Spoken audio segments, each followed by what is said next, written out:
Thank you very much, Jim. Thank you, each of you, for having me here. Good afternoon on this cold, wintry day in Washington. These are extraordinary times. These are remarkable times. You know, just last week, walking down the hallway in the Capitol, I ran into a janitor carrying a screwdriver, coming to change the sign on Harry Reid's door.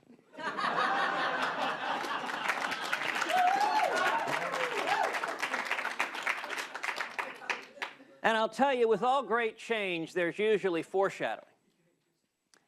You know, you could get the foreshadowing of the November election come August, September, October. You know, one of the first signs, Jim, is suddenly the Democratic senators were nice to us. They were looking ahead to Election Day, and you'd be on the elevator, they'd say, "Hey, what a great tie that is. Have you lost weight? You're looking sharp." It's like, okay, so contemplating losing that chairman's gavel, are you? It was an astonishing election in November. But it's important to understand what the election signified. The election was not an embrace of Republicans. The election was not an embrace of one party. Instead, the election, in my view, was the voters roundly repudiating the path we're on. This was an election in which the voters said, listen, the Obama economy, it ain't working. We want something different. We want real leadership. Now, I got to say, Republicans have an opportunity, an incredible opportunity right now. We have been once again entrusted with leadership in Congress. And I want to say thank you to Heritage Action for hosting this event. Because as I understand this event, the core focus is you got a majority, what are you going to do with it? And you know, there's a division of thought in this town. There are some people in this town who will intone in gravelly voices, we need to get things done. Oddly enough, the people saying that, it doesn't really matter what those things are.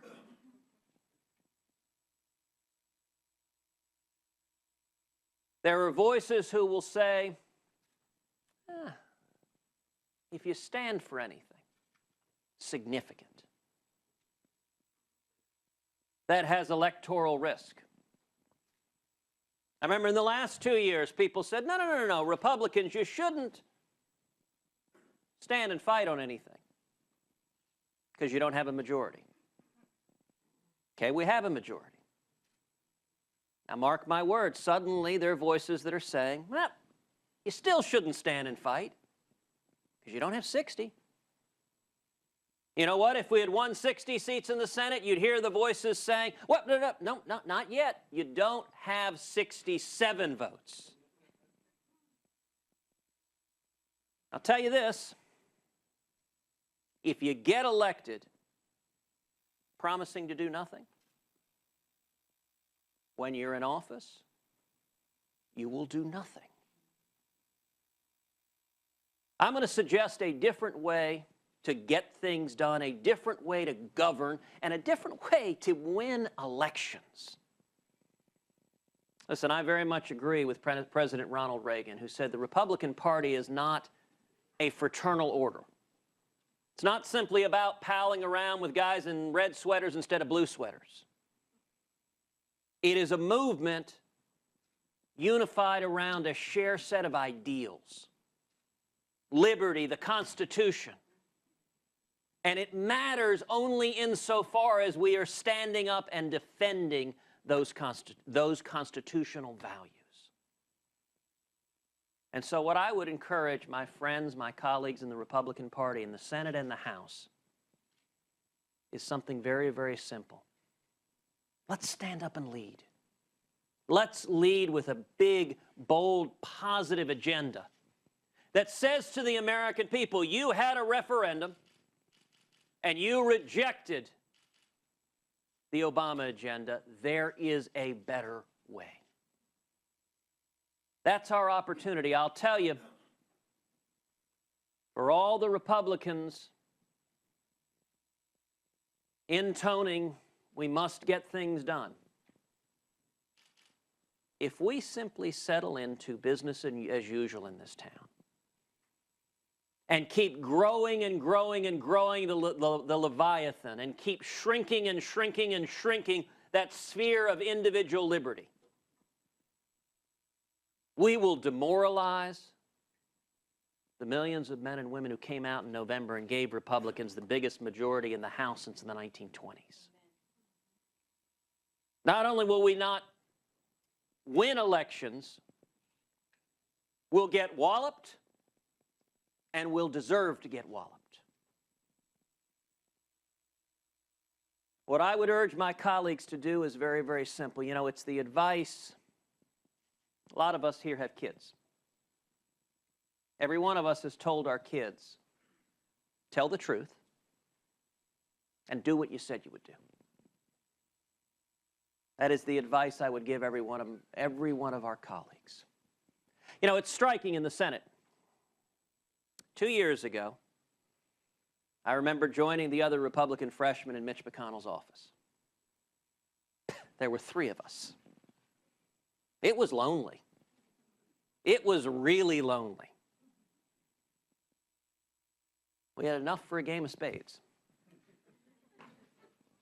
This year, there are 12 Republican freshmen.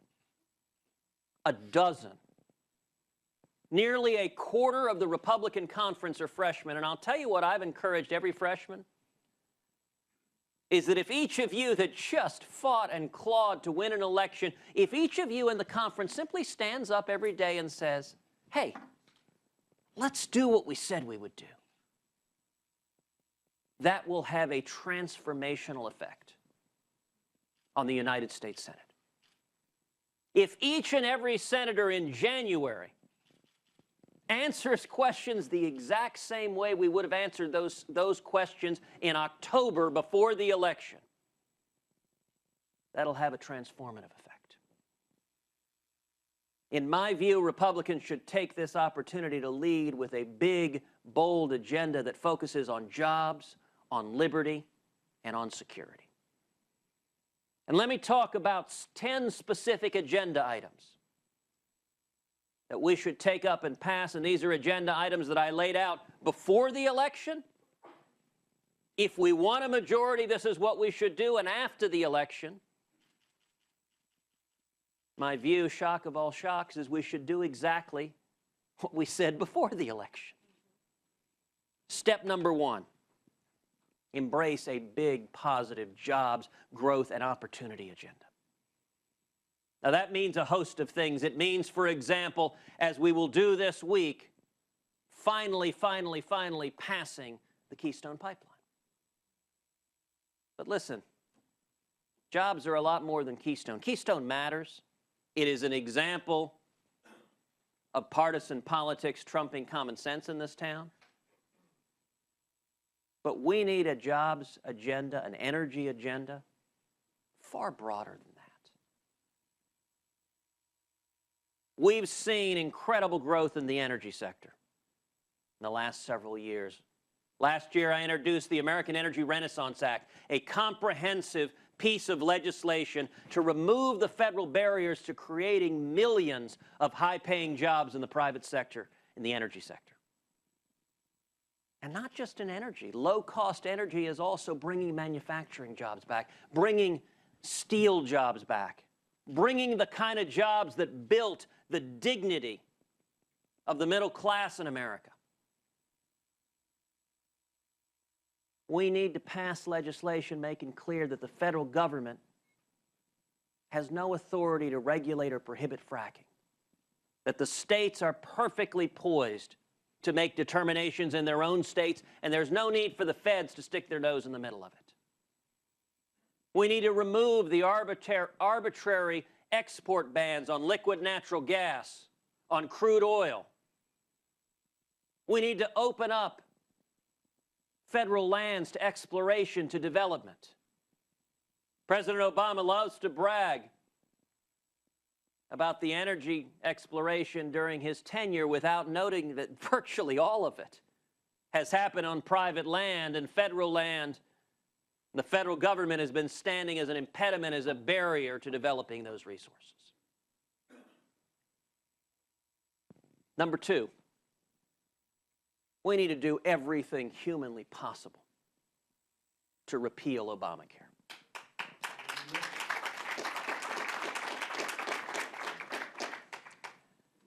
You know, 5 years ago, when Obamacare was being debated, reasonable minds perhaps could have differed over whether this thing might work. Today, seeing the devastation, seeing the train wreck, seeing the millions of Americans who've lost their jobs, who've been forced into part-time work, who've lost their health care, who've lost their doctors, today, the only reasonable, prudent outcome is to acknowledge this thing isn't working. And we need to repeal it and start over. Now, what does that mean? What does that mean with President Obama still in the White House? Well, first of all, in my view, Congress should take up and using every procedural tool available, including reconciliation, repeal Obamacare with 51 votes in the Senate. Now, the president is very, very likely to veto that. For the next 2 years, we're not going to have the votes to override that veto. What we then need to do is systematically begin teeing up legislation after legislation addressing the most harmful consequences of Obamacare, providing real relief to the millions of people who are hurting. For example, we need to introduce legislation, take it up and vote on it, saying, if you like your health insurance plan, you can keep your health insurance plan. The president repeatedly looked in the TV cameras and made that promise over and over and over again. We need to codify it for the 6 million people who've had their health insurance plans canceled because of Obamacare. We need to address the pain the federal government has caused to them. And I would note that also puts Democrats in an interesting position. There are lots of Senate Democrats who say, well, gosh, I like Obamacare in the abstract, but there are individual problems with it. Okay, let's start talking about those individual problems. One after the other, you decide, as a Senate Democrat, if you're in favor of the federal government causing people to lose their health insurance plans or not. You decide if you're a Senate Democrat. If you're in favor of the federal government bailing out giant insurance companies or not. We need to pass straightforward legislation that prohibits federal government bailouts of the insurance companies. One after the other, we need to pass these. Now, one of two things is going to happen. One, the Democrats block it either through filibuster in the Senate or through the president vetoing it. Or two, they pass into law. If the latter, we begin to provide meaningful relief to the people who are really hurting, and if the former, there is absolute clarity as to where the parties stand and what we stand for. But we need to honor those commitments. Number three, we need to finally secure the border and stop the president's unconstitutional amnesty. You know, it's amazing. Right now, the White House is castigating Republicans. How dare you focus on securing the border? Literally at the very same time, we are seeing terrorists trying to murder free people across the globe. The very same day CENTCOM has been hacked by ISIS. The White House press secretary is too busy saying, no, don't do anything to secure the border and protect Americans. This is a matter of basic common sense. And I got to tell you, one of the fun things about Washington is listening to Senate Democrats who live in states far, far away from the border explain to those of us who live in states on the border how wonderfully secure the border really is. I have a modest suggestion. Perhaps we should move the White House down to the Rio Grande Valley. After all, there can't be more people climbing the White House fence than there are now.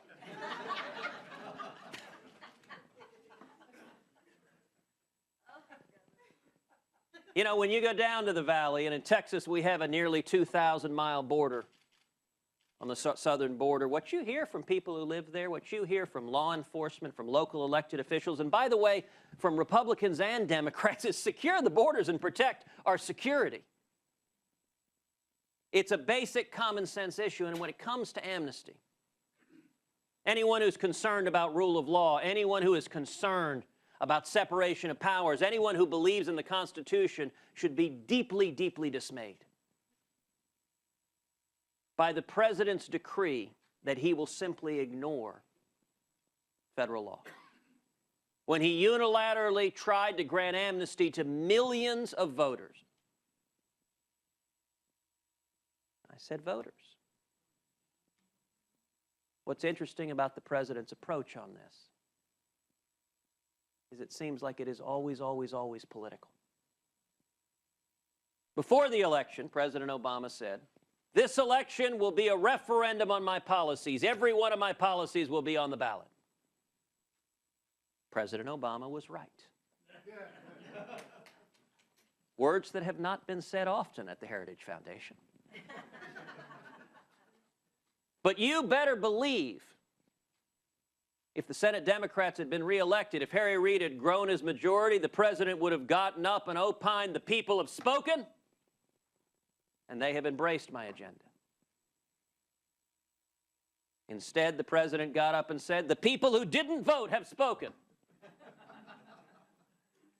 Never mind those pesky people that actually showed up and expressed their views. Let me say something about both Obamacare and amnesty. We brought Michael J. Fox up here in a DeLorean, and we went back in time to October of 2014, not too long ago. You would see Republican candidates all over the country in October of 2014 saying, "If you elect us, if you give us a Republican majority, what will we do? Number one, we're going to fight tooth and nail to repeal Obamacare." The number one topic Republican candidates raised on the campaign trail. And number two, if you elect us, if you give us a Republican majority, we're going to stop President Obama's illegal and unconstitutional amnesty. That was just over 2 months ago. And yet now, when the topics come up, at times you hear crickets chirping. It ain't complicated. We need to do what we said we would do.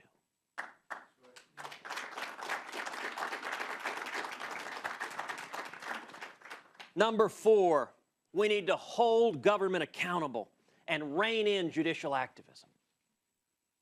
You know, one of the most important things this new Senate is going to provide, I hope and believe, is real, meaningful oversight of the Obama administration, of the abuse of power, of the lawlessness, of the regulatory abuse. I am looking forward to what I hope will be Republican chairmen conducting careful, sober, serious inquiries into the abuse of power and the millions of people who are hurting because of it. I'm looking forward to seeing the United States Senate finally begin doing its job. For 6 years, Harry Reid has been Barack Obama's most important protector. I'm looking forward to seeing serious inquiries into the trampling of religious liberties that have occurred over the last 6 months. I'm looking forward to seeing finally some real scrutiny to prevent judicial activists from being put on the bench who will impose their own radical agenda, including, sadly, the judicial activism we have seen in recent months, with the courts effectively striking down the marriage laws in 33 states. The Constitution makes clear marriage is a question for the states. It's not a question for a bunch of unelected federal judges who may disagree with the democratic views of the people who live in the United States of America. Number 5, it's time to stop the culture of corruption. I've said a lot of times that the biggest divide we have in this country politically, it's not between Republicans and Democrats. It's not between the establishment and the Tea Party, as our friends in the media like to write about. It is instead between career politicians in Washington in both parties and the American people. Now, I am hopeful we will see real bold leadership from Republicans this year and next. But I got to say, the lame duck was aptly named. It was not encouraging to see the cromnibus, a giant pile of corporate welfare, being the first things Republicans rushed to pass through. Wouldn't it be nice to see our elected officials respond with the same diligence to the taxpayers that they respond to the promises made to lobbyists on K Street? This town is fundamentally corrupt. Both parties come together and they say, let's reauthorize the XM Bank. Why? Helps a whole bunch of giant corporations, just hurts the little guys. The big guys give us checks, the little guys don't. One of the many, many reasons we need to finally pass a term limits amendment to the United States Constitution. Serving in Congress should not be a lifetime job. But what should be lifetime is a ban on members of Congress becoming lobbyists and coming back after serving in this job.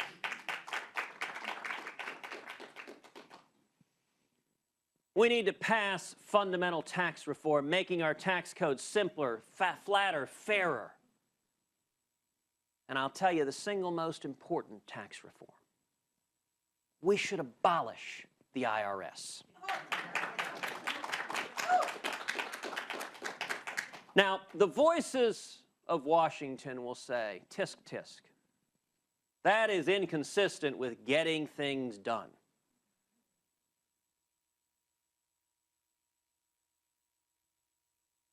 You know, I will note, some years ago, Steve Forbes did a remarkable job starting to build the foundation for a flat tax. A simple flat tax that is fair, that every American could fill out his or her taxes on a postcard. The last 2 years, I believe, have fundamentally changed the dynamics of this debate. As we have seen the weaponization of the IRS, as we have seen the Obama administration using the IRS in a partisan manner to punish its political enemies, in my view, there is a powerful populist instinct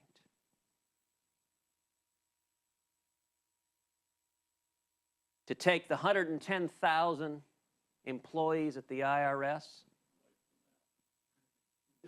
to padlock the building, and to put all 110,000 of them down on our southern border.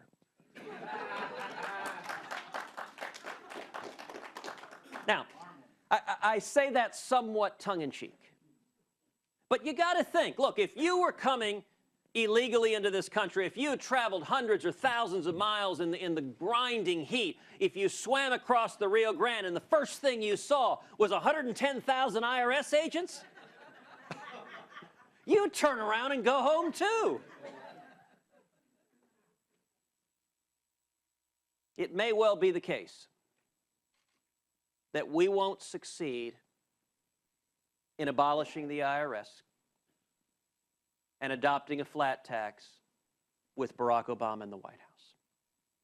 We may have to wait 2 years for a Republican president to lead that fight. But what we can do in the interim is we can, one after the other, tee up simplification of the tax code, make the burden easier, reduce the burdens, reduce the power of Washington, which produces growth, which unchains the citizenry and weakens the coercive power of Washington. Number 7, we need to audit the Federal Reserve. You know, one of the most corrosive things we have seen over the last 6 years has been an easy money policy. QE1, QE2, QE infinity. And I'm reminded of John Edwards' speech to Americas. John Edwards, in this respect, was right.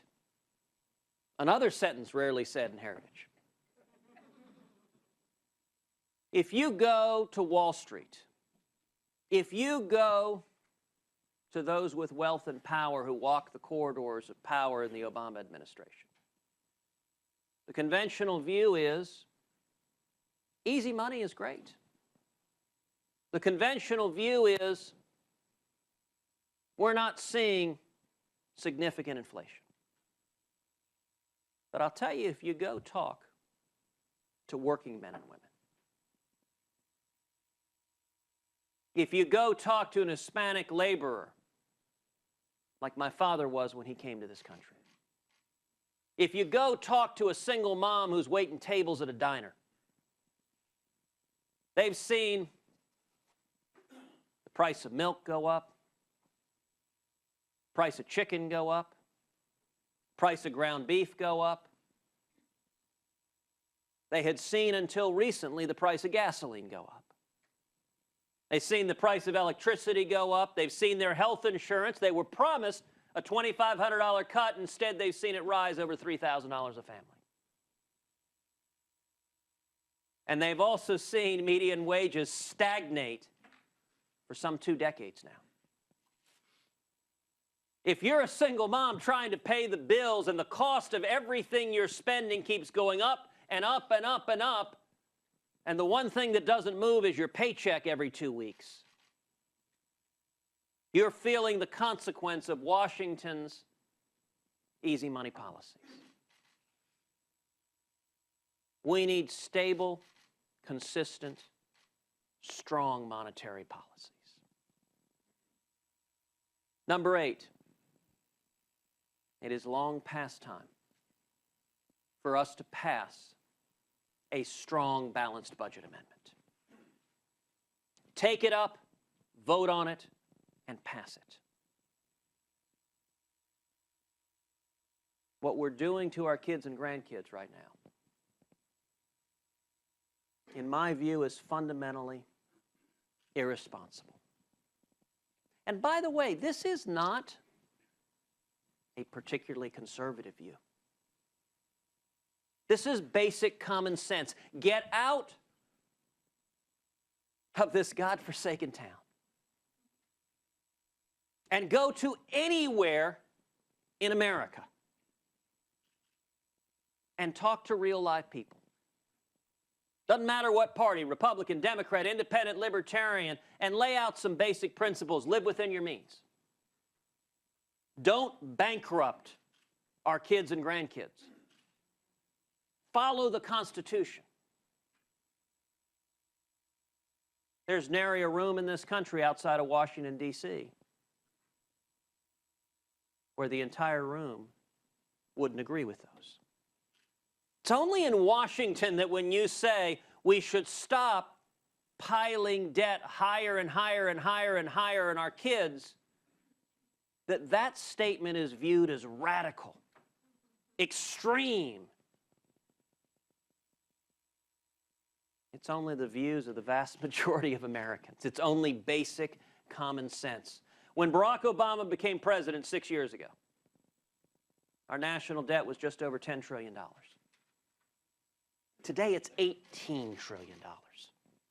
It's larger than the size of our entire economy. Once and for all of the Republicans who campaigned saying, we're going to stop bankrupting our kids and grandkids, let's stand up and follow through and actually do that. And the best way to do that is to put in the Constitution strong protections to prevent Congress from continuing to dig this hole deeper and deeper and deeper.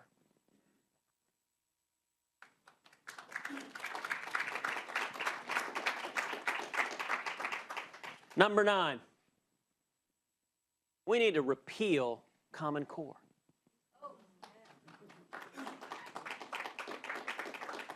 We need to get the federal government out of the business of dictating educational standards.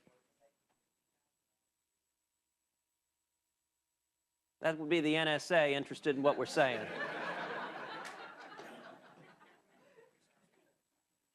You know, education is far too important for it to be governed by unelected bureaucrats in Washington. It should be at the state level or even better at the local level. And we need to, at the same time, embrace and champion school choice for every child in America. Every child has a right to access a quality education regardless of race, regardless of ethnicity, regardless of religion, regardless of socioeconomic status.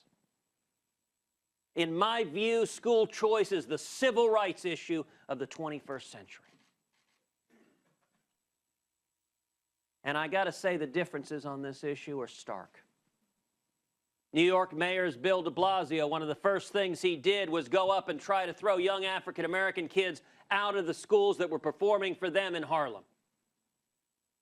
It's a sad thing to see politicians more interested in pleasing the union bosses who are writing checks to him than in taking care of the kids who desperately want hope and a ray of opportunity for the future. It's a sad thing to see the U.S. Department of Justice coming against young African-American and Hispanic kids in Louisiana saying, we're going to try to shut down your opportunity to get access to a better education. We're coming up on Martin Luther King Day. I can think of nothing that would be a greater legacy for Dr. King than for us to embrace across parties, across race, across lines, that we are united in saying every kid has a right to a quality education regardless of who they are. And finally, we've got to deal seriously with the twin threats of ISIS and a nuclear Iran.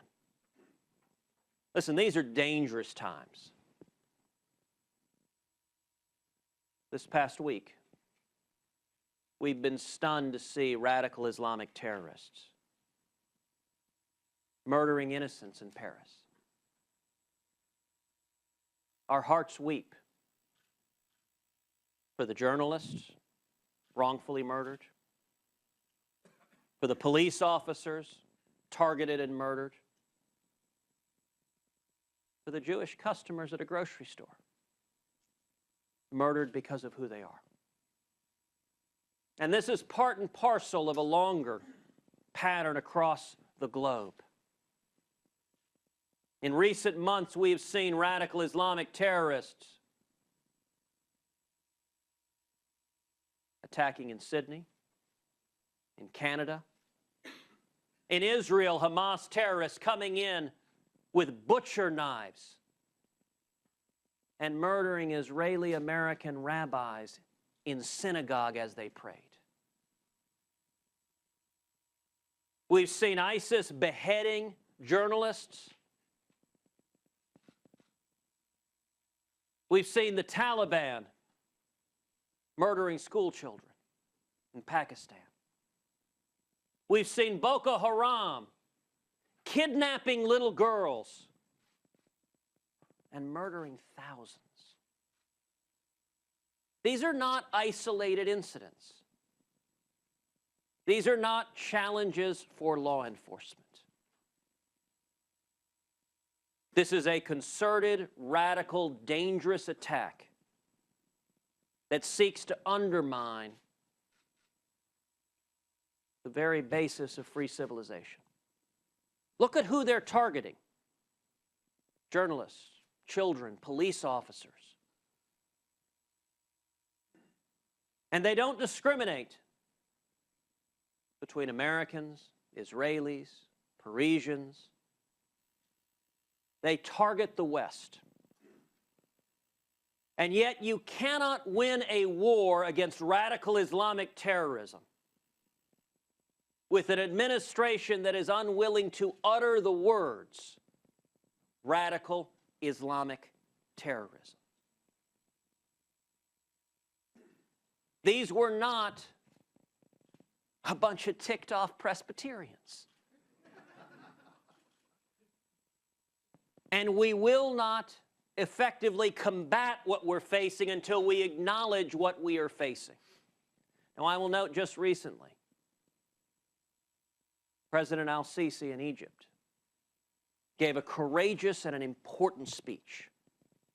For a Muslim leader, he stood up and he urged peaceful Muslims to stand up against this corruption of their faith that is urging people to murder in the name of faith. And that starts to lay out. We need allies who will take this on. But I got to say, it is hard to enlist the support of allies when America ceases being a good ally. How sad was it in the streets of Paris as 40 world leaders walked down the street? Absent was the United States of America. Where was the president? Where was the vice president? Where was the Secretary of State? Where was the Attorney General who had been there moments before but chose to get on a plane and fly back home? You know, all of us remember September 11th, 2001. I was living here in Washington, D.C., just south of the Pentagon. My wife was working in the White House. I remember her having to pull off her shoes and walk barefoot across Memorial Bridge because she couldn't get to her car. I remember the putrid stink in the air of the smoldering Pentagon. I will say, in the immediate aftermath of September 11th, nations across the world came and stood with America. The nation of France stood with America.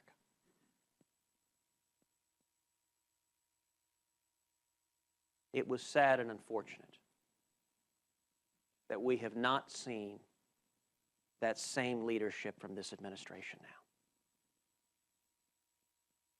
And I would note that that lack of seriousness of purpose, that lack of resolve, is profoundly dangerous. It's dangerous because it encourages radical Islamic terrorists to redouble their efforts, and it's dangerous because nations like Iran see that weakness. The single gravest threat to our national security is the threat of Iran acquiring nuclear weapon capability. And this administration seems bound and determined to go down the road of a foolhardy deal. Indeed, the Deputy National Security Advisor of this administration described that an Iran nuclear deal would be the Obamacare of the second term. Those are his words. So that's a comforting commitment. One of the things I hope we see from this new majority in Congress is meaningful oversight and leadership to restore America's leadership in the world. I hope we see Congress hold this administration accountable and do everything we can so that we stand with our friends and allies and we demonstrate the resolve that is necessary to stand up to those who pose serious threats to the national security of this country, to those who would seek to murder innocent Americans. That's what we need from a Republican majority, is bold, positive leadership on jobs, on liberty, on security. We need to demonstrate that we believe the words we said on the campaign trail. We need to demonstrate that we will actually fight for the men and women of America and not simply for the growing power of Washington, D.C. That's what this conference is about. So I want to close the way I started by simply saying to each of you, thank you. Thank you for urging this majority to earn the mandate we've been given. God bless you.